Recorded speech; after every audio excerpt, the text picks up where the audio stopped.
Welcome to EGH British Cars. Well, if you've been following the channel, you'll know that when we started the car up, we found that the control box that we had sitting on the shelf didn't work. So I've been running the car quite a bit, just starting it up on the pad here, not driving it around. But finally got a new control box in. So I originally tried to find another normal, old style control box, and no one's got any of them anymore. So I got a new Lucas electronic control box.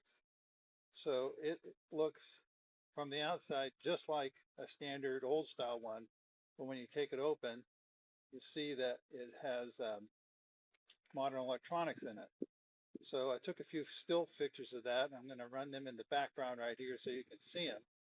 And then we'll pick up where I start installing it into the car. So let's have a little bit of fun.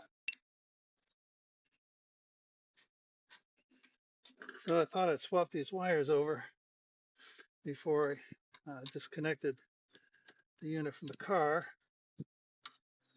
Though the wires are a bit short. So I'm down to the last, I do them one at a time so we don't get them messed up. So they are marked. The top of your control box has a series of letters on it.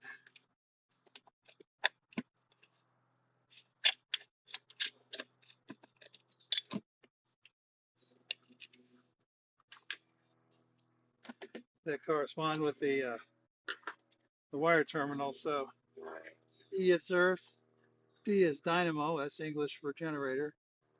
F is for the field wire, so that's the yellow and green, and the dynamo is the big yellow wire, and then the two A's are the brown wires, which are carrying the power in and out of the battery and all that. They don't really state that there's a difference between the two terminals, but they are definitely wired differently. They're not wired together, so try not to muck that up.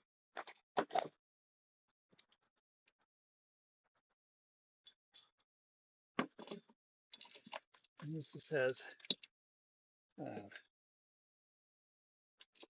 not even really sheet metal screws, so they don't have a pointy end, but they're designed to go into a wire nut, or not a wire nut, a press nut or a J nut. This is basically just a piece of tin that snaps into the edge of the hole, and this gets threaded through it. So it's almost like an Acme thread, but it's significantly thinner. And I left this last one out because it was so short. It was going to be difficult to do it with the without this thing bolted down.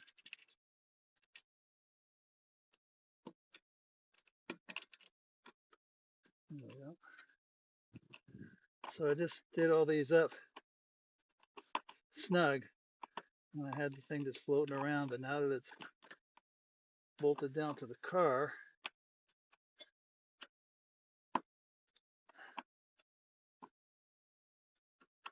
try and tighten these up a little bit more.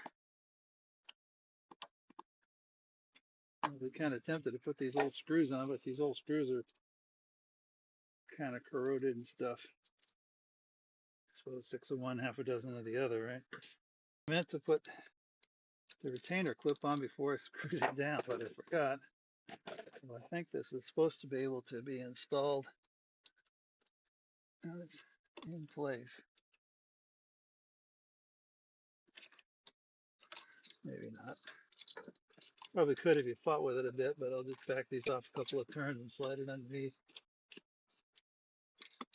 So the real question is going to be, will this solve my problem?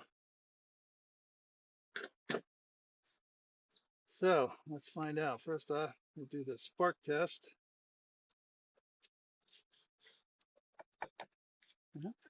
Good.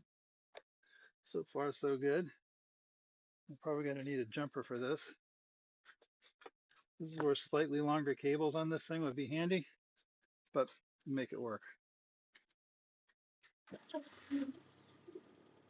We're starting 3 days.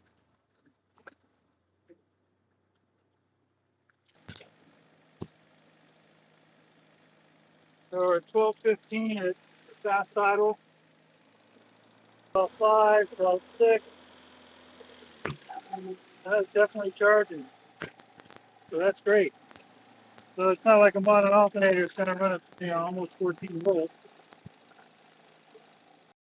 So there's the voltage for the battery with everything shut down, 12.27.